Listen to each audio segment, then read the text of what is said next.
Olá, meus amigos, vai um cafezinho aí para vocês? Bem-vindos novamente ao nosso canal Proseando com a História. Eu gostaria de fazer uma pergunta simples para vocês. Sabem quem foi José Borges do Canto? Sabem quem foi Manuel dos Santos Pedroso? Vocês sabiam que as famosas missões jesuíticas, que hoje são patrimônio cultural da humanidade, elas foram tomadas na mão grande da Espanha por Portugal? Não sabem disso? Então fiquem aí.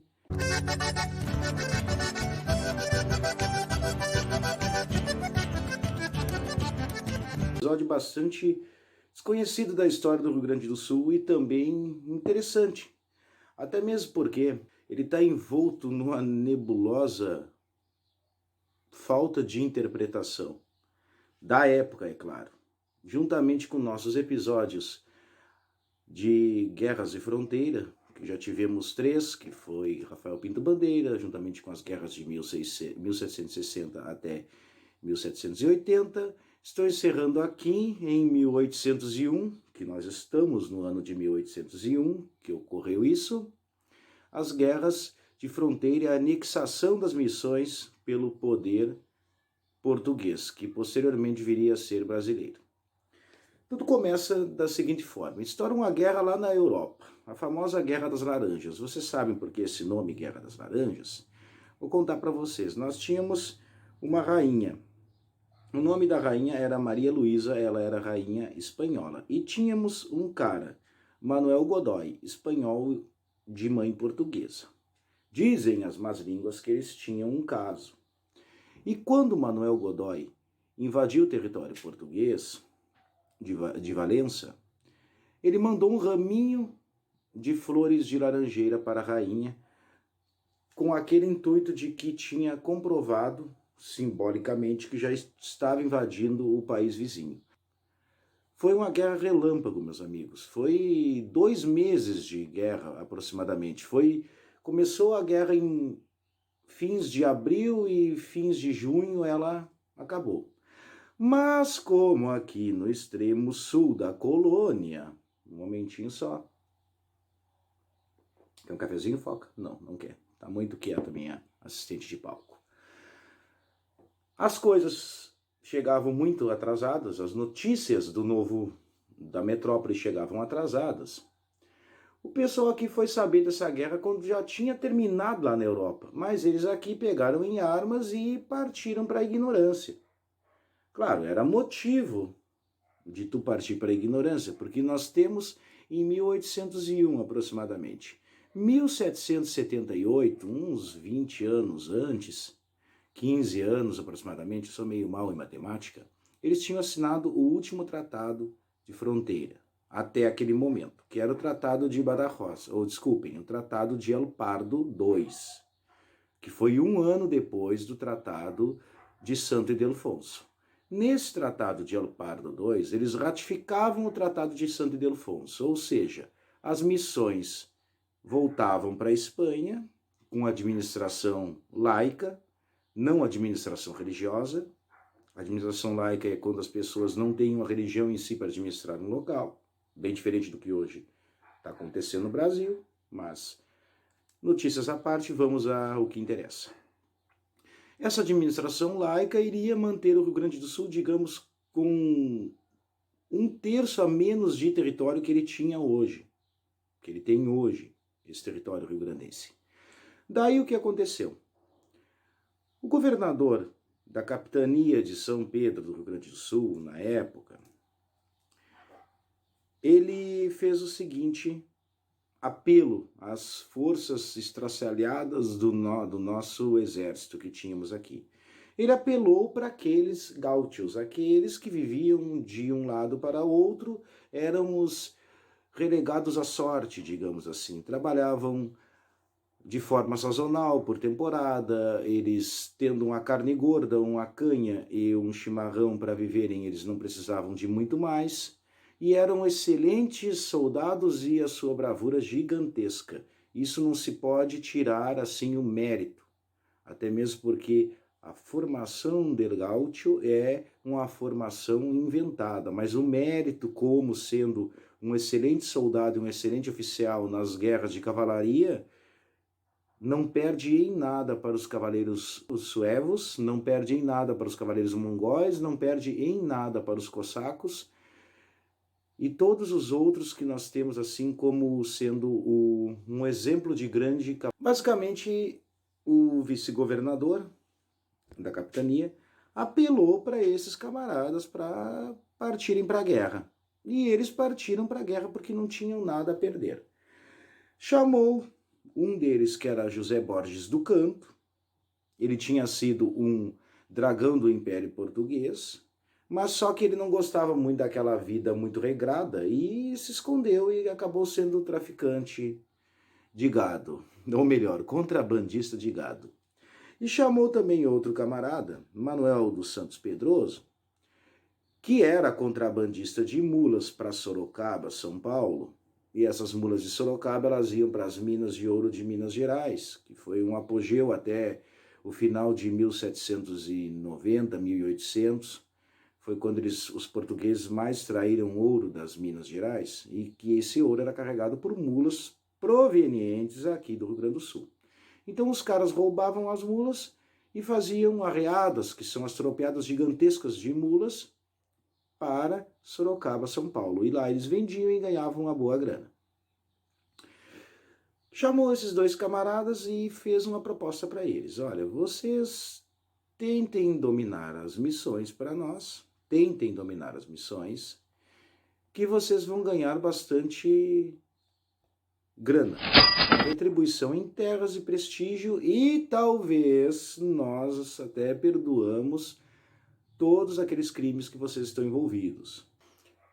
Esses dois guerrilheiros, eles tinham a vantagem sobre os espanhóis. Ou seja, se vocês ouvirem falar dos bandeirantes, que também foi uma alegoria criada na história do Brasil, os bandeirantes eles falavam muito mais o tupi-guarani do que propriamente português. Eles se comunicavam muito mais em tupi-guarani, eles viviam muito mais como indígenas do que como homens brancos. Na realidade, eles eram mamelucos. Geralmente, a mãe era indígena, o pai era europeu. E os dois, tanto Borges do Canto como Santos Pedroso, mais precisamente Santos Pedroso, tinha a mãe que era guarani. E ele falava fluentemente o guarani. Portanto, foi um ponto a mais em relação aos espanhóis. Simplesmente porque chegamos a um ponto, ao fundamento disso. E esse fundamento qual que é? Eles utilizaram dos indígenas para expulsar os espanhóis das missões. Simplesmente o que aconteceu logo depois da Guerra Guaranítica. A região noroeste do estado e oeste, ela acabou ficando jogada às traças. Isso é, não tinha nenhum tipo de apoio da metrópole, que era a Espanha. A Espanha ficava na parte sul do estado do Rio Grande do Sul, lutando por territórios, aí atacavam um vilarejo, construíam um forte, partiam para frente, eram jogados para o sul, como por exemplo no episódio de Pinto Bandeira foi citado, e eles abandonaram praticamente toda aquela região que tinha sido próspera por quase um século, de 1685 até 1755, 1756. Portanto, de 1755 a 1756 até 1800, uma região acabou ficando relegada ao segundo plano. E os portugueses incentivaram muito a imigração de portugueses europeus, assim dizendo. Dentre esses portugueses europeus estão os açorianos, em maior número. Logo depois vinham os do próprio continente, das Ilhas Canárias, vinham do arquipélago de Cabo Verde e muito mais outras regiões da Europa para cá.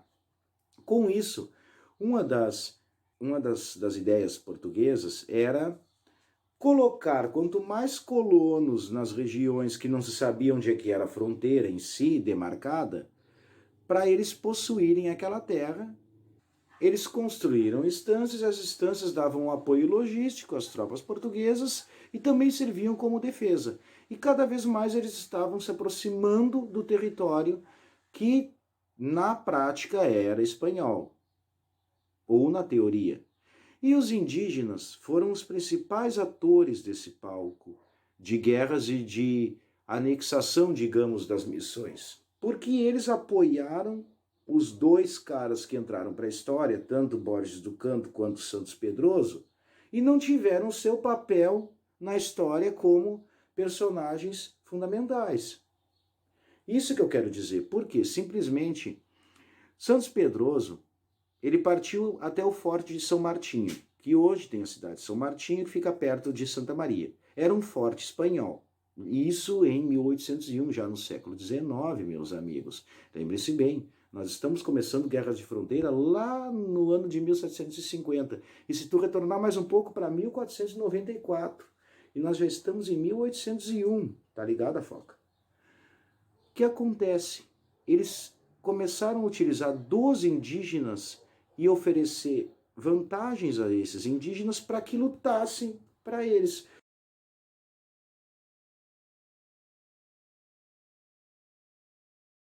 Santos Pedroso atacou o forte de São Martinho, não oferecendo resistência nenhuma a esse forte. Pelo contrário, os indígenas já tinham até destituído do poder os administradores espanhóis, de onde partiu, logicamente, depois para a região de São Borja, e Borges do Canto partiu de Rio Pardo até a capital missioneira, entre aspas, que seria São Miguel. Chegando em São Miguel, em questão de 2 dias, 3 dias, ele conseguiu expulsar os espanhóis e foi em direção a São Luís Gonzaga. Conquistou São Luís Gonzaga, de São Luís Gonzaga ele partiu a São Francisco de Borgia, ou São Borja. Lá foi onde houve mais resistência das tropas fiéis à coroa espanhola. Mas uma resistência que foi em torno de 4 dias perdida, essa resistência.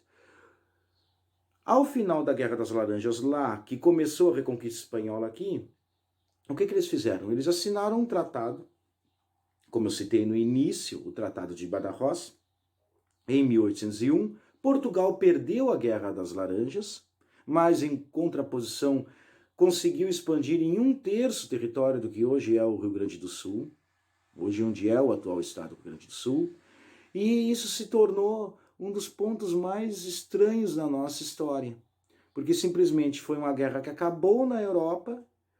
Depois que ela acabou na Europa, em agosto, eu esqueci de citar a vocês, mas em agosto de 1801 eles partiram para cá, para a anexação das missões. Quando foi no dia 23, 24 de dezembro, toda aquela região gigantesca que vai de onde hoje é Uruguaiana até o extremo norte, quase do estado, noroeste do estado Erechim, foi anexada para a coroa portuguesa.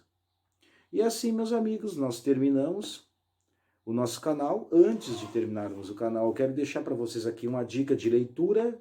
Evaldo Munhoz Braz, Retratos do Gaúcho Antigo, para vocês terem um pouquinho mais de conhecimento sobre esses gaúchos, que nós teremos um episódio apenas deles.